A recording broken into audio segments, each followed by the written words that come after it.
It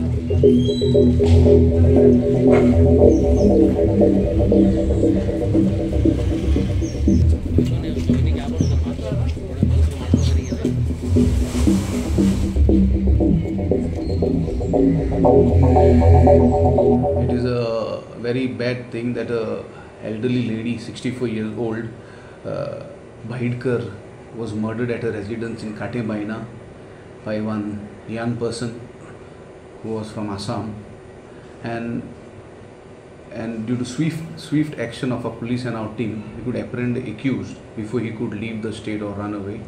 We have taken the accused in custody. We have done all the legal formalities. Forensic team was also brought. We have lifted all the crucial evidence which we have collected, and we have been on the line of investigation, and we will be placing the accused under arrest. So any details of the motive or anything has been ascertained? So far we haven't come across anything, neither has been disclosed by the accused, but later in the interrogation we should be able to find the motive of this murder. So after cracking the case within no time, primary investigations are as of now going on in the police station? Yeah, investigations are going on, and our team has worked with a lot of effort to come to a conclusion where we have arrested the accused.